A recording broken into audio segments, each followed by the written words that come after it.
bienvenue, welcome to this Q&A. Maddie is joining us today. Yeah, she is. And yeah, I'm gonna start this video by thanking all of you for this milestone. 80,000 followers, subscribers is huge.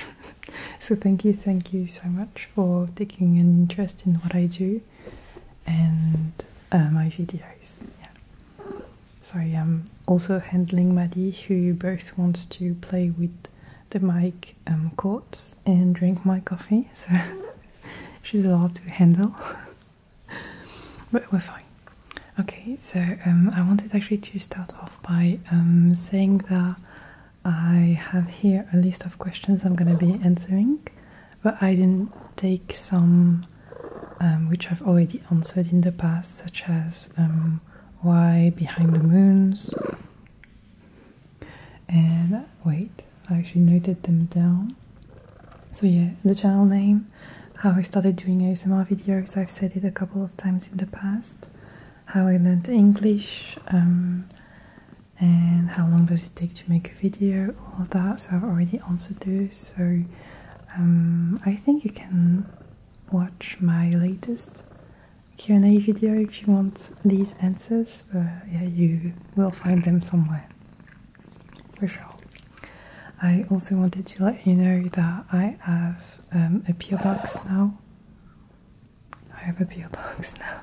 If you want to send me or props you think would be nice in the videos, or letters, or anything really, as long as, you know, it's okay to send that to a stranger, I mean. So the address is in my highlighted stories on Instagram, and yeah, you will find the address here. Okay, so I think that's it with what I wanted to say. Thank you once again, really, for this milestone and for taking an interest in what I do, and especially thank you for all the feedback I got from my Halloween special video, Camilla, because you guys were just so nice in the comments, and I had so many compliments on the lighting, on what else? Oh yes, so many people using the word cinematic to describe the video, which I really enjoyed, so thank you.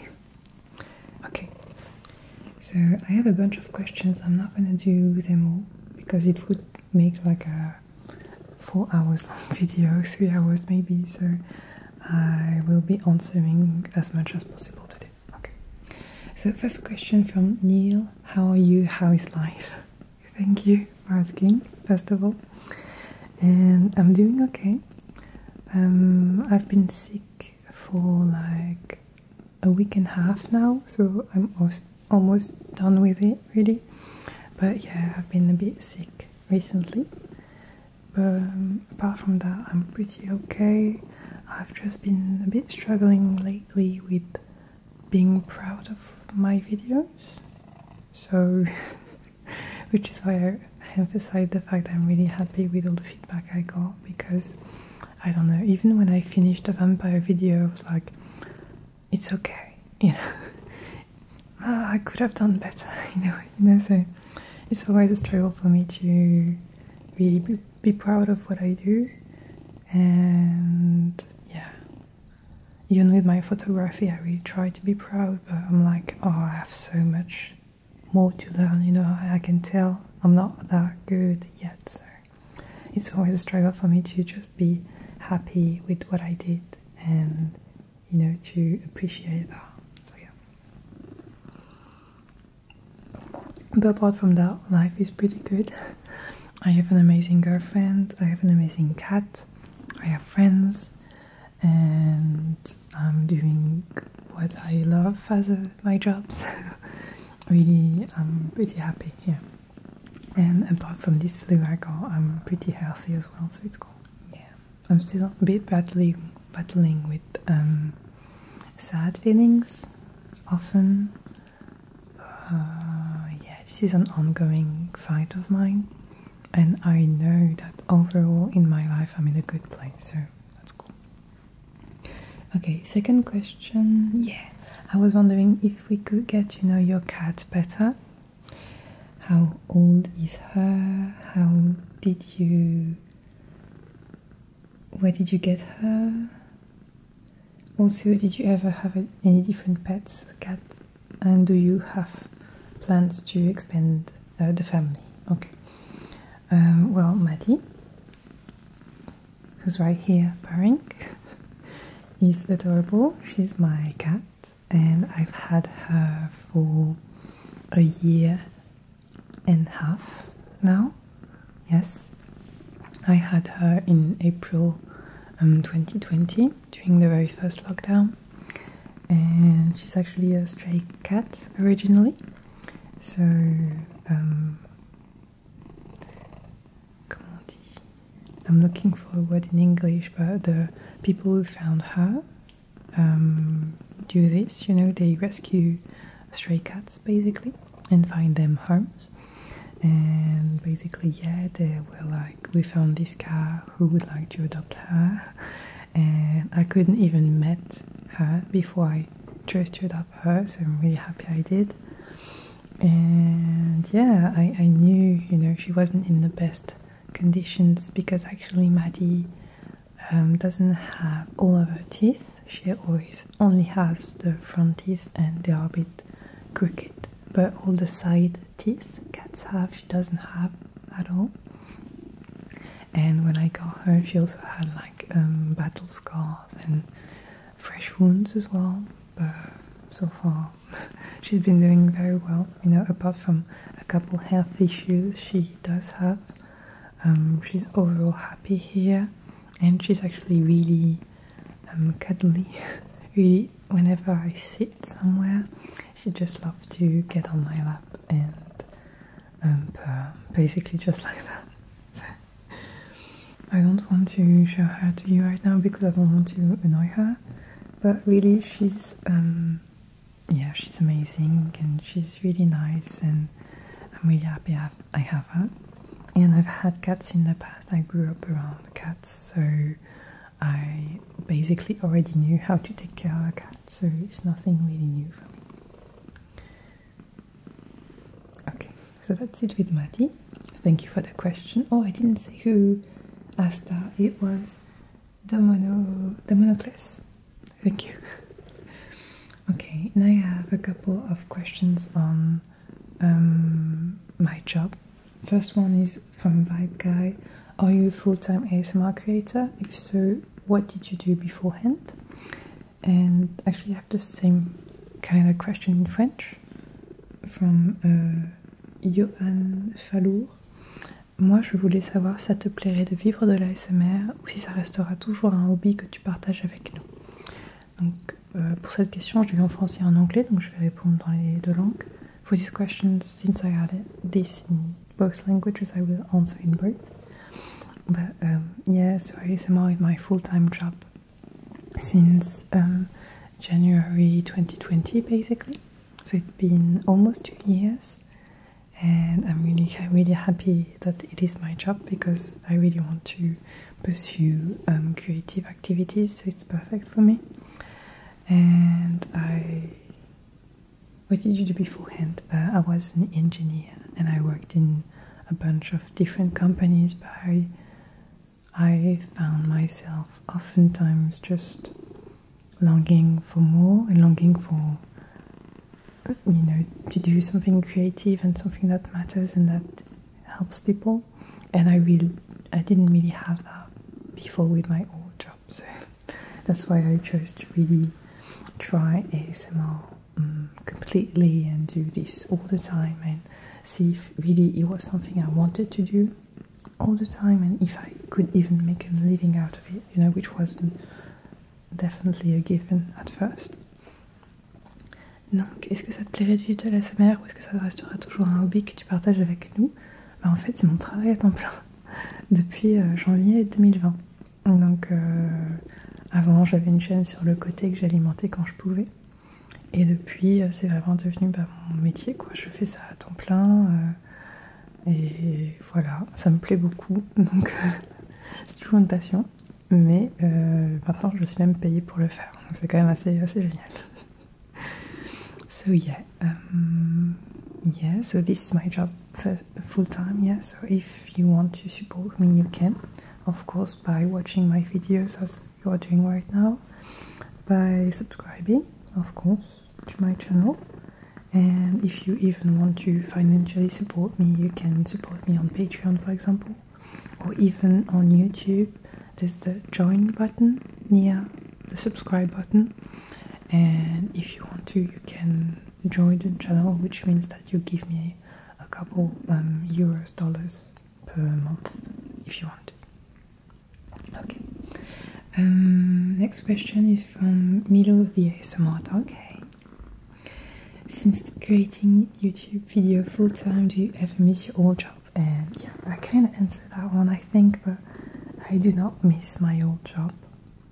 I don't really, because I wasn't exactly happy there, and I knew I couldn't be doing both my ASMR videos and work there for many reasons, but also because some people were really judgmental and making fun of my channel behind my back. So I feel like I say this I've said it before and I say it often, but it really made me sad back then, because I was still thinking of, doing ASMR again and still working over there. But when I learned that people were not, supportive in any way and actually making fun of it, I was like, no, you know what, I have to make a choice there, and I'm going to be choosing my passion and my creative outlet. So this is what happened.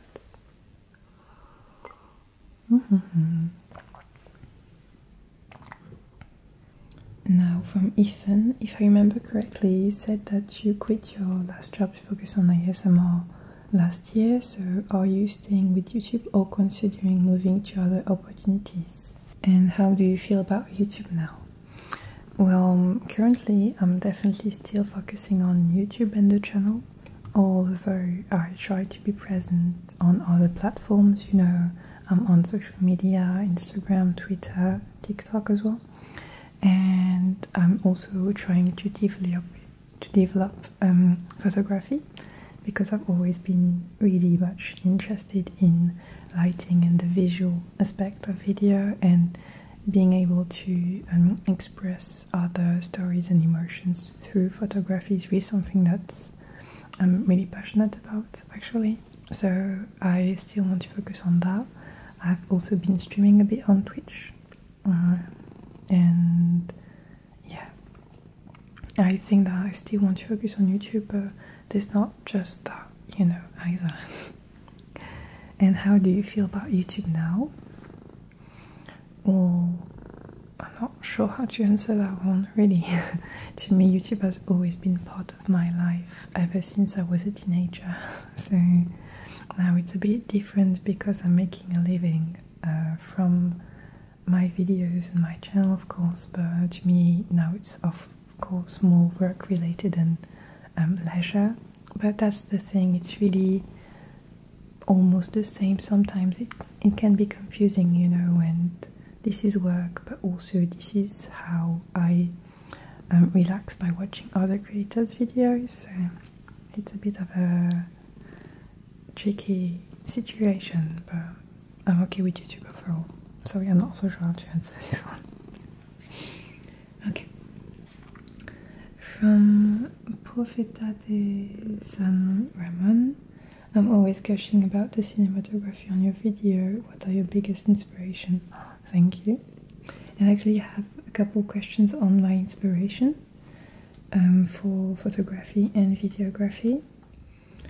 And yeah, actually I did a film and series recommendation video a couple months ago, and I feel like I'm actually a lot inspired by films, overall films, photography as well, music, and basically any arts I've ever enjoyed, really. So it's very tough for me to give you like one name of one person that inspires me so much, because I feel like it's not how I work, and I feel like my style and what I want to do is like just a mashup of all of the artworks I've loved in my life, meaning it's so difficult for me to tell you with specific simple words what my style is and what inspires me really. But I actually noted down that if you really want to sum up my style, it would be something like chaque demi musicals, which are like French musicals from the 70s, that mood, but mixed with all vampire films. And you add to that like a bit of moodiness and sadness, and that pretty much is, I think, my style. So with ASMR videos it's a bit different because I feel like you cannot really express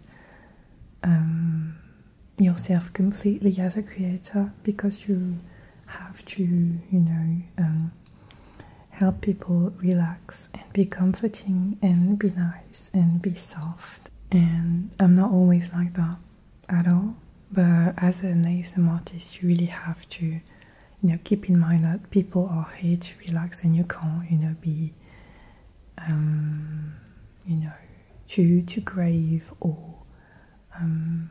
there are certain topics you can't really tackle because you have to keep in mind that people are not here for that specifically, which is why, yeah, it kind of is difficult sometimes to find the balance between what you want to create and the atmosphere, the mood you want to make, but also what people actually want to see and hear from your channel and your video. So it's a bit of a balance to find.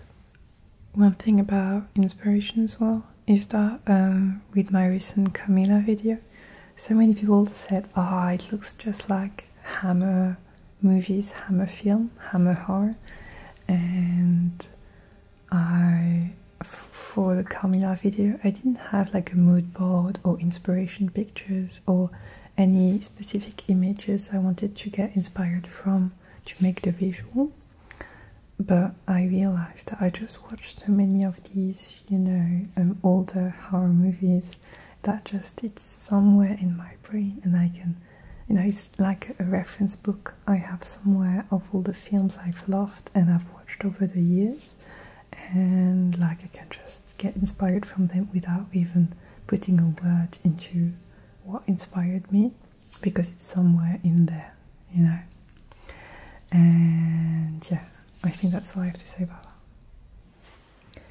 Next, in French actually. Question en français. Si tu devais recommencer ta chaîne du début, changerais-tu quelque chose? Okay, so if I started my channel from scratch, what would you change? I'm gonna assume that you're... and this is from Turbodino. Hey, Turbodino. I'm gonna assume that you say if I started from scratch but back in 2013 and not right now, because I don't think I would do the same if I started back then or if I started from scratch now. So if I started from scratch back then, I think I would take it more seriously, and I think I would trust myself more and be more proud of what I do, because I've struggled for so long actually with feeling proud of my channel and feeling proud of my videos and what I do, and I actually still struggle with that, but I feel like this really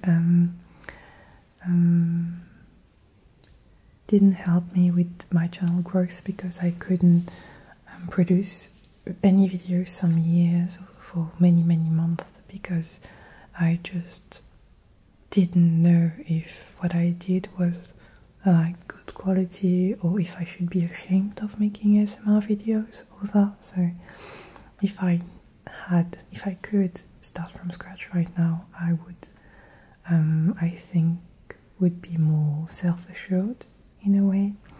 And sometimes I think, you know, that if I had taken my channel more seriously earlier, you know, I wouldn't be where I am right now, and my channel would be much more successful, and I would have found my specific style much earlier on, because I would have made all the tests and experimented earlier as well.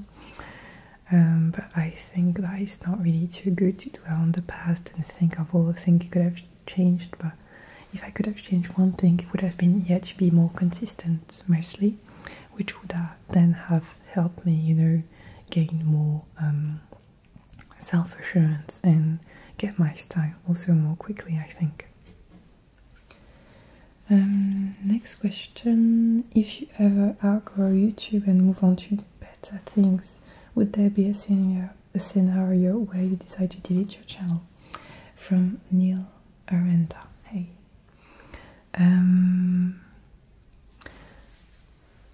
I don't see a reason currently why I would have to delete my channel, but I'm gonna use this question to urge you to respect whatever the creators do. If the creators, for example, delete some of their videos or their whole channel, it is super important to respect that and to respect their will, because you never know why a creator would delete everything. You know, sometimes it's because they're getting a new job and the new employee do not want these videos available, because I don't know, the guy would maybe represent the company and would look bad for the company, I don't know. But sometimes it's because the person is being bullied, sometimes it's because the person is being stalked and having like an actual stalker and just want to, you know, not have anything to do with that person. There could be blackmail as well. There are numerous reasons why a creator would stop posting or delete everything, and just because we do not know everything going on behind closed doors doesn't mean that we shouldn't be, you know, comprehensive of all of this.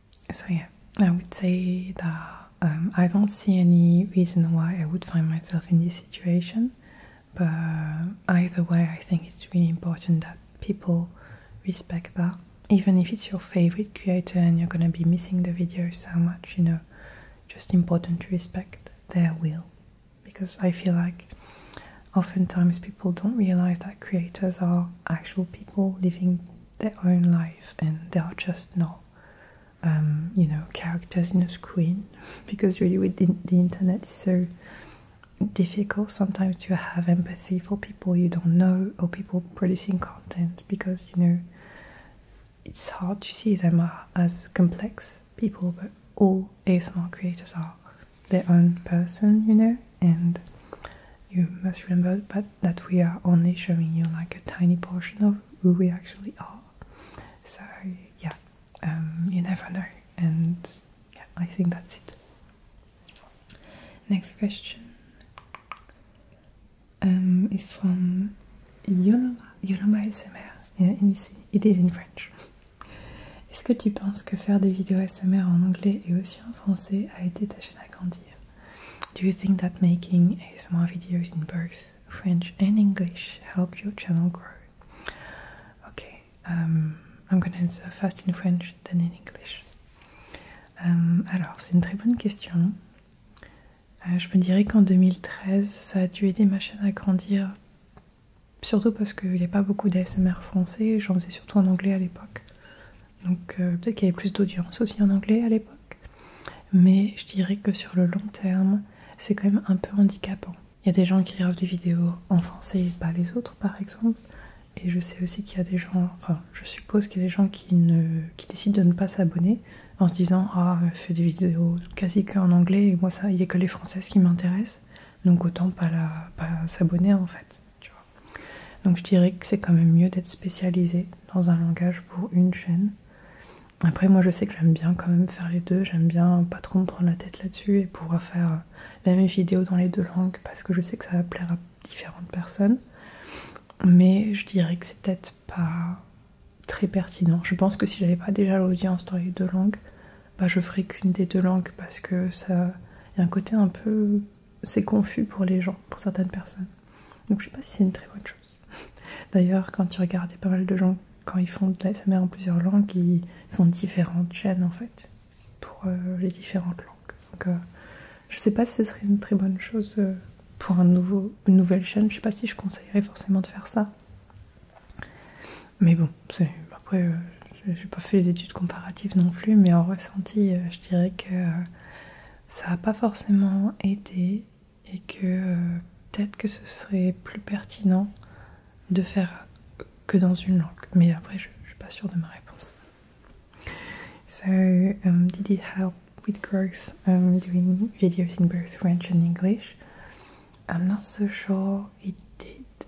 I'm not so sure because I started my channel in 2013 and back then there wasn't that many ASMR channels in French.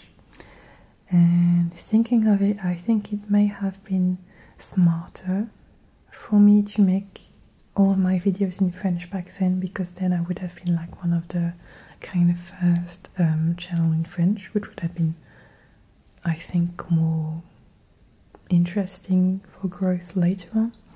But since I was mostly watching videos in English, and I also didn't want to be, you know, I didn't want people around me to find out my channel in France, so I thought it was better to do my videos in English.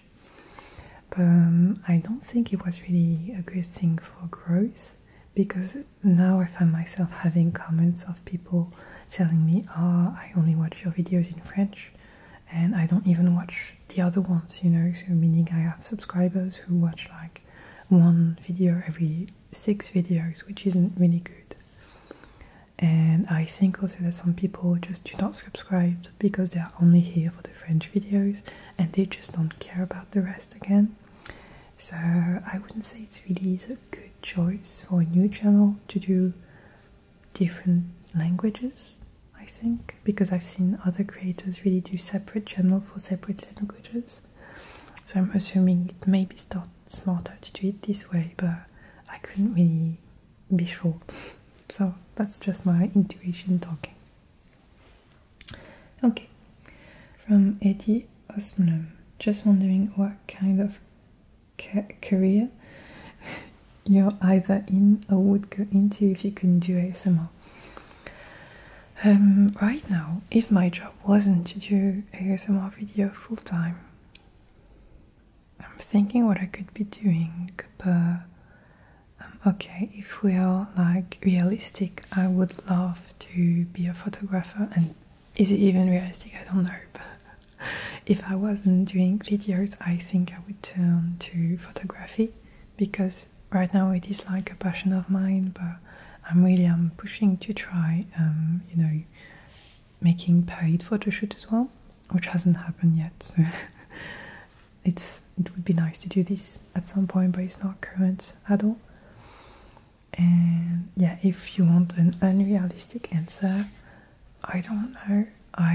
Currently I would love to do something related to food, you know, opening like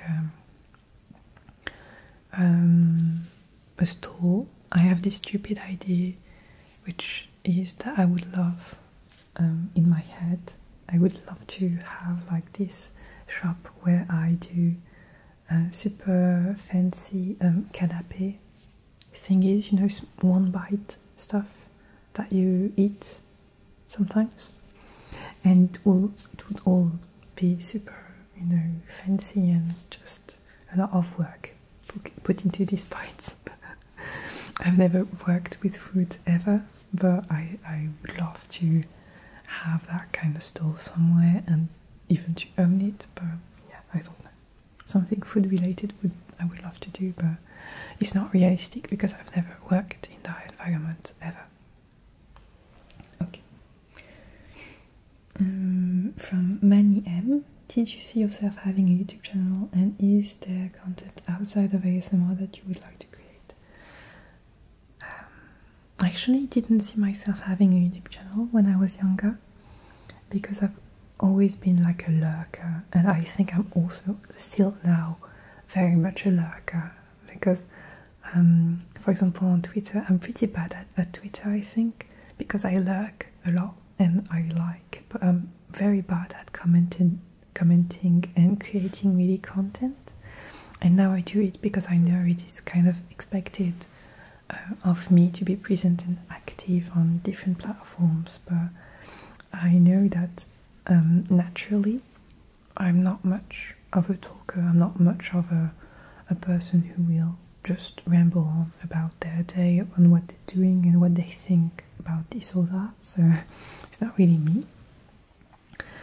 But yeah, this is why it's so surprising now to have like this big audience and people wanting to know more about me, because I'm not that much of a social person, and this is actually struggling because I know I'm pretty bad at answering comments and DMs and all that, because I have very little social energy, and it's getting difficult to have the energy to talk and, you know, have conversations with private friends and family, but also have the energy to talk about all of you guys and all the people who care about my videos, because I have so little energy and I'm so used to just not talk and just like things away that it's difficult, you know, that people are expecting more of me about that, so it's a struggle.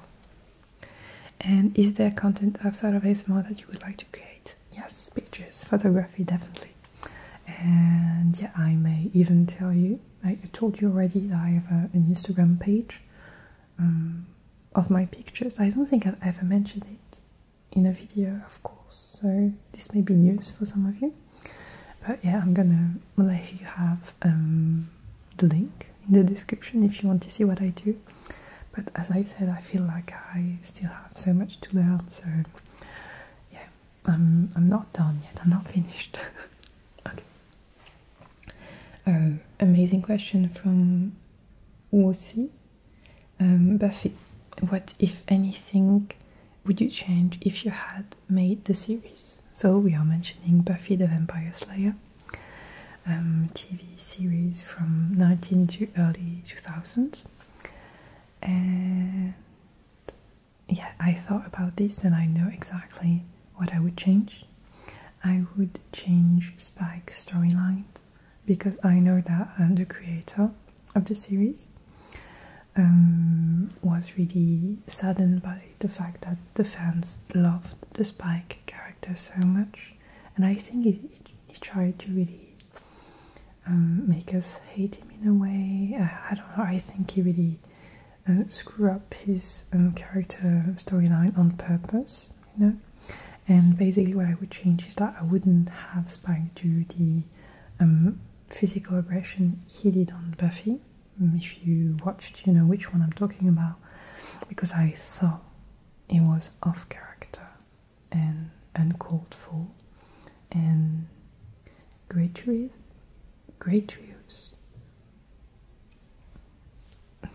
Not so sure about that one, but yeah, I thought it was really weird, and I wish it would have not happened, basically.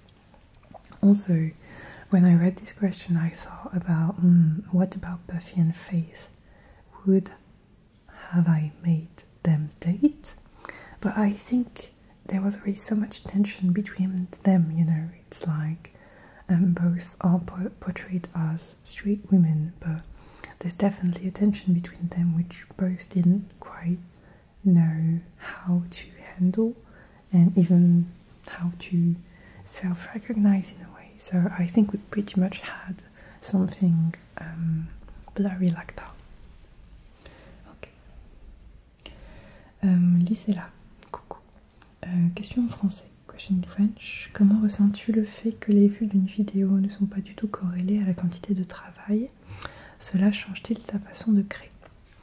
Okay, how do you feel about a videos, the hours you've put into making a video have no correlation with how many people like the video and how many views you get? And does it change the way you work? I know Lisela can speak English, so I'm gonna answer in English. Okay. I don't really care for it that much, because when I do like big videos in a way, like the alien videos, I spent so much time on this one, you know, and I knew it wouldn't be like an amazingly popular video, but I wanted to do this and to do this well, so I didn't really care. I think that it wouldn't be quite popular in the end. I just wanted to make it well, and this is what I did. and I would say it's not a problem for me really to really spend hours on a video and not have it being my most popular video. This is fine because I know that, especially with ASMR, what people like most are simple medical videos which do not require too much work, really, to be honest. So I know that if I wanted to make the most popular video, I know what kind of video I should be making. And sometimes I do medical videos because I enjoy them as well, but I don't want to do just that, you know. And I'm okay with doing a bit of everything, you know. Sometimes cranial nerve, sometimes vampire historical video, I guess. Sometimes sci-fi alien video, and sometimes simple makeup tutorial kind of video. So a bit of everything is fine with me. I don't want to only think about, okay, so what theme should I be doing to get the most views and to get the best growth, because I don't want to think like that, because in the end I just don't make the most interesting video artistically, I think. So yeah, I'm okay with that. Okay, from Francisco Gallo, what are your favorite ASMR channels? Thank you for the question. So I noted a couple down here. First of all, I will encourage you to go on my profile and my channel basically, and at the bottom you get my favorite channels. So here you will have a bunch of ASMR channels which I love really, and I would start off by recommending you to get this list of channels. Really, you've got old ones at the bottom, you've got newer ones and smaller ones and a bit of everything regarding the size. So I'm hoping you will get a channel you like in them. But regarding the most recent ones I've been watching, what I'm currently watching most are Gemuchi ASMR videos. I really enjoy them actually. I'm really into lofi ASMR, you know, things which do not require too much equipment and preparation. I like almost spontaneous ASMR and a bit of a goofy roleplay. I like these as well. And Gemuchi I think is really good for that. Goodnight Moon, I've been watching all the personal shopper videos. I really love them. ASMR I've been watching a lot, of course, Oopsie Daisy, but these are in my favorite channels on my channel page. So here you go. Of course, all of the people I collabed with, because I don't want to collab with people I don't personally like the style of, you know. So all the people I collabed with are people I genuinely like the channel, you know. So once again, this, and also Jingle Jungle ASMR I've been really enjoying lately. So yeah, these are all my current favorite ASMR channels, but there are much more on my channel. Okay, from Plastic Anemia, do you have anxiety? Well, actually, for the longest time I've struggled to know what anxiety was and how it felt, because I feel like I experience it pretty much every day a little bit, and it's difficult to know that it's not normal, you know. If it's something you've experienced your whole life, it's so difficult to realize that, wait, this is anxiety and this is not normal, you know. So I think I do have anxiety, yeah, definitely. I said it recently, but I often find myself struggling mentally, because I can get, you know, in a spiral, and I can get a lot of negative thoughts, definitely, and sometimes it's difficult for me to get off these away. Okay, Secret Music, what is your favorite video you ever made?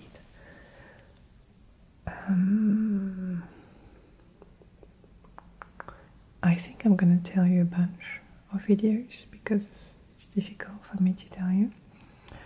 I'm gonna say the alien video I kind of enjoyed really. I've spent a lot of time making it and I'm pretty happy with the result. In the end, the vampire Camilla video I really like as well, even though when I finished it I didn't know if I really liked it or not, but now I think it's pretty good. What else? The perfume video I really enjoyed making, even though it's a bit old now, but I really enjoyed making it, definitely. Yeah, it's difficult for me to answer because I don't really rewatch my videos because of, you know, I see all the flaws that are present in the videos and everything I could have changed, so I don't really watch my own videos really, so it's not that easy to answer. Okay, from Theo Brock. Has a teacher or professor ever profoundly affected you? When I read your question, I thought of some of the teachers I had when I was younger, and I think, yeah, that actually a couple of teachers really affected me, but not really in the good way. Because I remember when I was a student, I had a few, something that the teachers would say often is that, you know, generation after generation, the students are worse and worse, and basically that we were really bad and didn't know anything, and I don't know, I got so much negative talk about my whole generation, and including myself, of course, that it really affected me, and I think this is why so many people of my age feel like we're not good enough, because we've been told so much by, for example, some teachers that were not, the other ones were better and were just not really good, that some of us have really internalized this and we feel like it's true, even though I don't know if it is, but yeah, I've heard this a lot. And when you told me, when you asked me, did the teacher ever profoundly affected you, I think I'm still, you know, dealing with this currently, you know, not really liking my videos, struggling to find myself being proud of my videos, and yeah, I think it's related to that.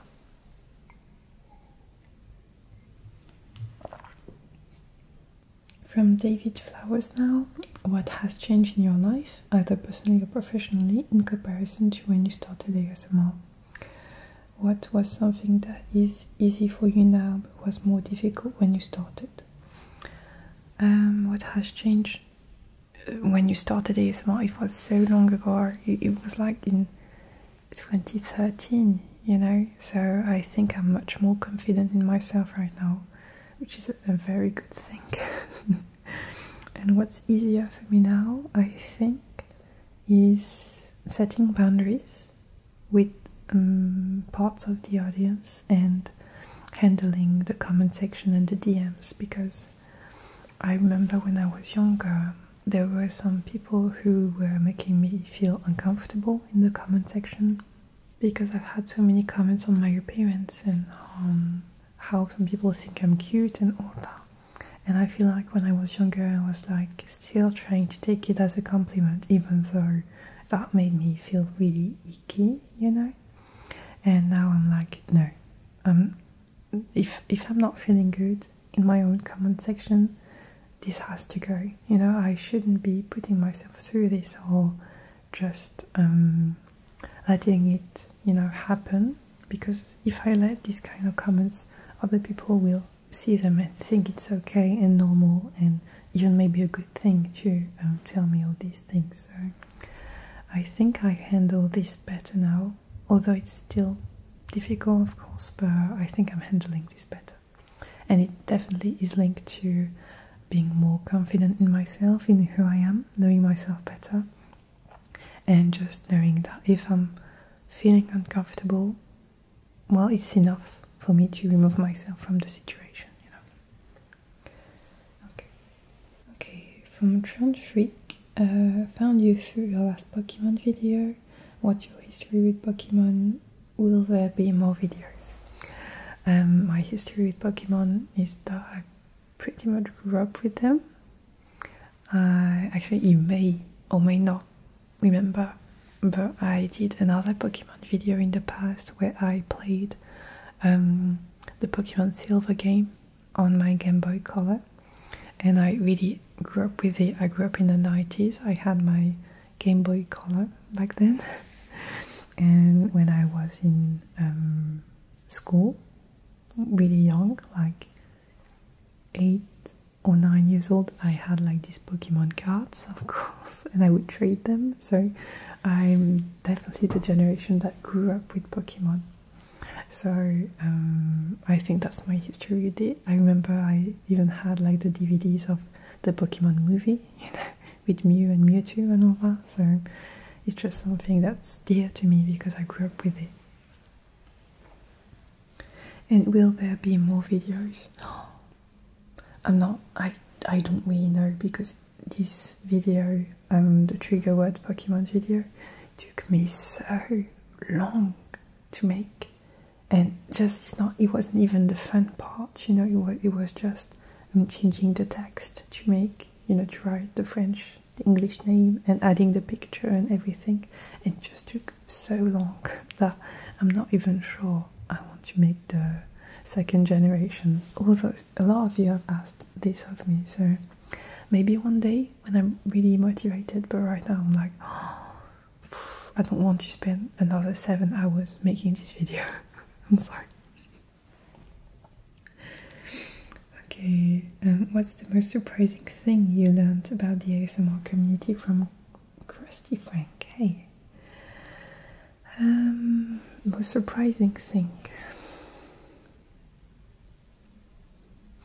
I'm gonna say that something surprising, I think, with the ASMR community is that you read often that the community is just so supportive and nice and friendly, and it's definitely true in the comment section. Just the comment section on ASMR video is just perfectly, you know, calm and supportive and amazing. But I just realized, and a lot of us have actually realized, that ASMR creators are normal people.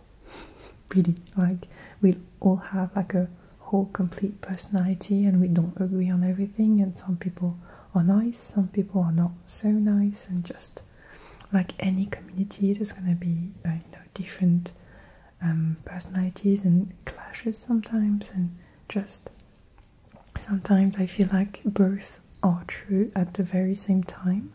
The ASMR community is super supportive and nice, but your ASMR community is also made of people from all different personalities, and sometimes they do not get along. So I think it was like something I discovered, that, you know, it's just like any other community in the end on the internet. You know, you will have great experiences and you will meet amazing people, obviously, but bear in mind that not everyone is just, you know, perfect as they may appear. Like I said earlier, ASMR content creators are showing you like this part of their personality online and in their video, and bear in mind that anything you post online is almost staged in a way or another. We really choose and curate what we share with you, so just bear in mind that you may not know everyone, you know, exactly, because they are showing you what they want to show you. You know, I don't want to sound like you should be cautious and careful of everybody, but just bear in mind that, you know, we are people. Some people can fuck up, some people can say mean things, and it just is as complex as any other community, I would say. Okay, from Joseph Reginos, I'm sorry. If you could collaborate with any ASMR artist, big or small, who would you be and why? Okay.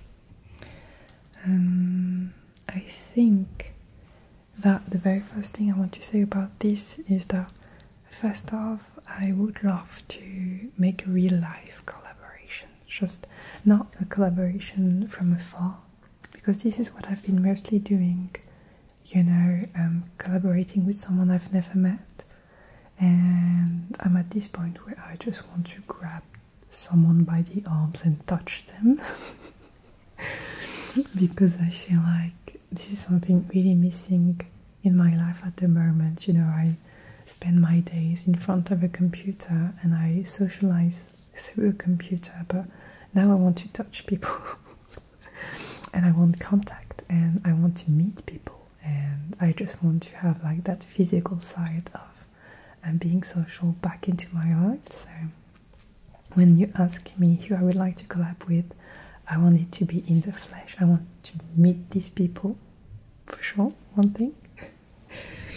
And I would love like full-on improv videos, really, mostly role plays, you know, not just trigger videos, but role play where we play characters. I think it's really fun actually, and it's actually, the more I think of it, the more it is some sort of acting, really, to play these characters and make that improv, you know. So I really want to do that more, and it would be with any of the faves, my favorite creators I've mentioned earlier, or the ones on my channel I recommend area on my channel. And yeah, I'm thinking I would love to get deeper into the cinematic ASMR area of ASMR online. So I'm thinking, of course, I would love to collaborate with Venetian Sailor. Obviously, I've been a fan since day one, kind of. But once again, you know, when am I gonna go to the US? I don't know. And Moonlight Cottage, who's French, so this looks more feasible. But I would love to collab with her. Yeah. Okay. Should I be making just one last question, I think. Okay, from Sas Pix, what is your experience with letting people know you make ASMR? How can you manage your personal life with ASMR? I reckon your friends, family know you make video. Do you talk to them about what you do? Okay. Well, as I said earlier, I've struggled, you know, being proud of my channel for so long. I think it took me years before I tell my family and friends actually that I had a channel, because I felt like it was something I should be ashamed of, really. And yeah, it's difficult. Even when I actually shared my channel with some of my friends and family, some of them were watching the comments and seeing all of these comments of sometimes older men, you know, making inappropriate comments, and I was too shy and insecure to shut them down. So it gave even a worse image to my channel, even though my videos have always been kind of cute, you know, but it's been difficult for me to be proud of it. But I'm doing much better now because it's my full-time job, you know, so I'm more proud of it because it's how I make a living and I just can't hide it away anymore. And also I got better and better, and I know have better skills than before on many aspects. So I think it's easier now for me to talk about this. But even now, even today, when someone I don't really know asks me what I do for a living, I struggle. I try to not tell them specifically what I do. I'm like, oh, I'm a videographer, I make videos, but I do not want to give them the name of my channel or any specific information. I try to avoid that because I think I'm still super shy, and to me this is still super personal as well. So I try to not to tell anybody all the time what I do. But still, it is easier now for me to handle and discuss with my family because they get it now, sort of. Even though they don't really watch ASMR themselves, they understand the purpose of it.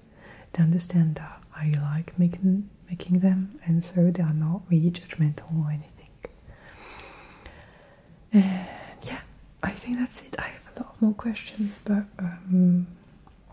then it would take hours to answer everything. So I'm sorry if I didn't answer your question.